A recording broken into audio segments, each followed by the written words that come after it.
Bonjour, bienvenue à cette méditation chrétienne. Vous êtes en présence de l'abbé Luc Bergeron. Alors c'est moi qui vais animer un peu ce beau temps d'arrêt, de prière. On appelle ça méditation chrétienne parce que ça peut être un peu différent de d'autres types de méditation. Dans d'autres types de méditation, on va faire tout simplement le vide, se relaxer, ce qui peut être bien. Mais dans la méditation chrétienne, tout en faisant cela, on se laisse remplir par la présence de Dieu et c'est comme un relais pour nous amener ailleurs. C'est pas juste relaxer pour juste être en état de relaxation complètement, mais c'est pour nous mettre à l'action un petit peu plus tard, mais pour le moment se ressourcer. Alors je vous invite à peut-être prendre un coin confortable, votre fauteuil préféré, votre chaise. Prenez la période de la journée aussi qui vous aide. Il y en a que c'est le matin, d'autres c'est l'après-midi, d'autres c'est le soir. C'est toujours important de trouver un environnement un peu tranquille pour réussir à se concentrer. Peut-être parmi nous, il y a des gens qui peuvent s'endormir lors d'une relaxation. C'est pas négatif, c'est pas mauvais. Mais en même temps, si vous pouvez rester concentré, bien, ça peut être bien parce que dans quelques instants, on va méditer sur un texte biblique. Alors pour méditer, bien, il faut se laisser interpeller, mais si vous voulez vraiment vous endormir parce que ça vous fait tellement du bien, c'est ce que vous avez besoin présentement, bien c'est très correct aussi. Alors comme je vous ai, trouvez-vous un endroit, mettez-vous une image, vous pouvez même à travers ces paroles que je vous dis présentement, vous pouvez même vous mettre un fond musical, malgré que cette animation que je prépare, je mets toujours un petit fond musical pareil. Alors, arrangez ça pour vraiment que vous vous sentiez bien.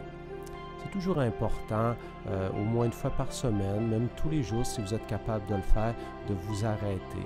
Évidemment, on n'a pas chacun de nous le même horaire, les mêmes engagements, mais essayez de voir dans votre vie, parce que si vous voulez faire une relecture de votre vie, voir ce qui se passe dans votre vie, c'est important de vous arrêter, surtout de voir la présence de Dieu. Alors, sans que je le fasse avec vous, je vais prendre un petit temps de silence, mais prenez des grandes respirations profondes en faisant entrer l'air dans vos poumons, en la faisant sortir. Alors, je vais prendre un petit moment de silence et faites ce petit exercice peut-être 2-3 fois.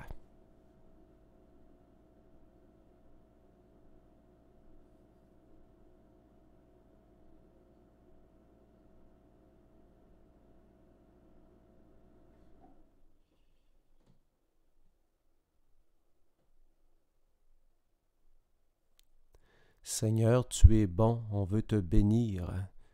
Merci pour tout ce qu'on va vivre durant cette méditation.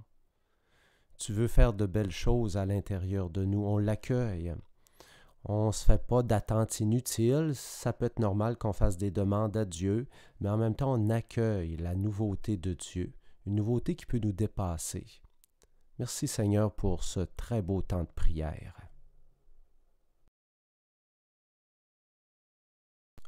Je vous présente aujourd'hui le psaume 118.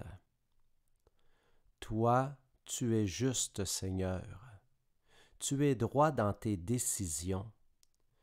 Tu promulgues tes exigences avec justice, avec entière fidélité. Quand mes oppresseurs oublient ta parole, une ardeur me consume.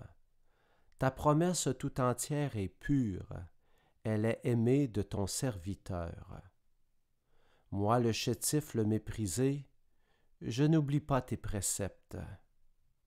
Justice éternelle est ta justice, et vérité ta loi. La détresse et l'angoisse m'ont saisi. Je trouve en tes volontés mon plaisir. Justice éternelle tes exigences, éclaire-moi et je vivrai. Prenons maintenant quelque temps de silence pour réfléchir à ces paroles.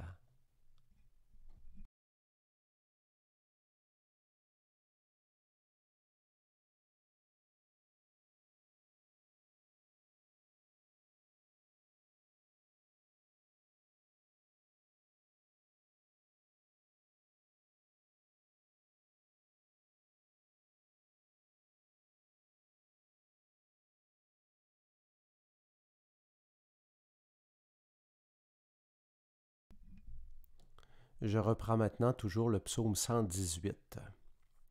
Toi, tu es juste, Seigneur, tu es droit dans tes décisions. Tu promulgues tes exigences avec justice, avec entière fidélité. Quand mes oppresseurs oublient ta parole, une ardeur me consume. Ta promesse tout entière est pure, elle est aimée de ton serviteur. Moi, le chétif, le méprisé, je n'oublie pas tes préceptes. Justice éternelle est ta justice et vérité ta loi. La détresse et l'angoisse m'ont saisi. Je trouve en tes volontés mon plaisir.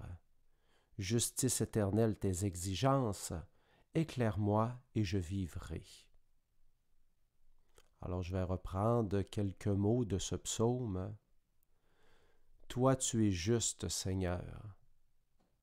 Est-ce que chacun de vous, vous le trouvez juste, le Seigneur? Ou vous, des fois, vous dites au Seigneur, c'est pas juste ce qui m'arrive. Pourquoi Dieu, ça se passe comme ça? Est-ce que Dieu t'intervient dans ma vie? Des fois, on lui pose des questions. Alors le psaume nous rappelle que oui, Dieu est toujours juste. Alors si vous vivez présentement un moment d'injustice, présentez-le au Seigneur. Si vous trouvez dans votre vie que le Seigneur est juste, remerciez-le, accrochez-vous à lui. On va dire un peu plus loin, tu es droit dans tes décisions. Alors une personne qui est droite, pas une personne qui est croche. Alors on dit que Dieu est droit. On dit de Dieu qu'il est fidèle. Quand mes oppresseurs oublient ta parole, une ardeur me consume. Je ne sais pas si vous côtoyez des fois des personnes qui ne portent pas cette foi que vous avez. Et comment on aimerait faire connaître cette présence de Dieu à d'autres personnes autour de nous. Parce que Dieu, c'est la source de l'amour. Mais des fois, ce n'est pas tout le monde qui sont prêts à accueillir cette source de l'amour. Tes promesses, Seigneur, sont aimées de tous tes serviteurs. Oui, Seigneur, tu nous as fait des promesses d'amour, de justice, et tu es le seul qui tient fermement ces promesses. Nous, on peut rompre l'alliance, volontairement ou involontairement, mais toi, Seigneur, tu es fidèle.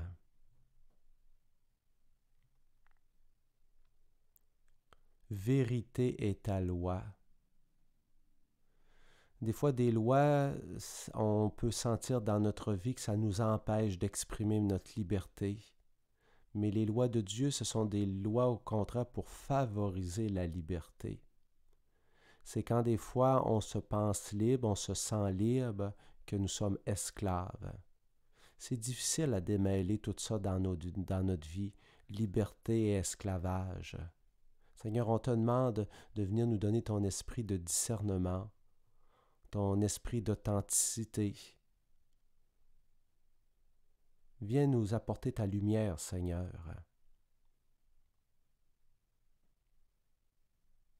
La détresse et l'angoisse m'ont saisi.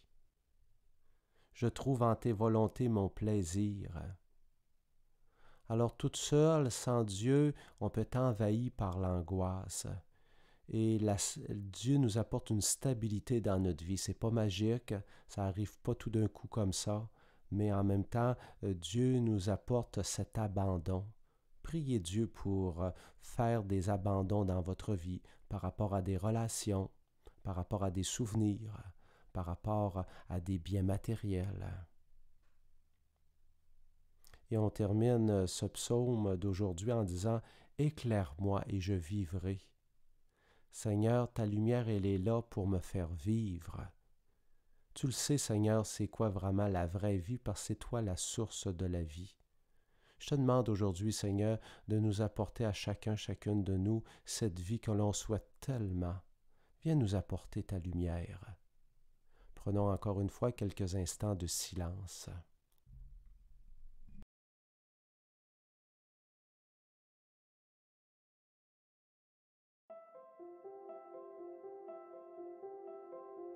Seigneur Jésus, on te demande encore une fois aujourd'hui ta bénédiction, parce que nous voulons faire le bien autour de nous, et bénir veut dire faire le bien, être des personnes de bien.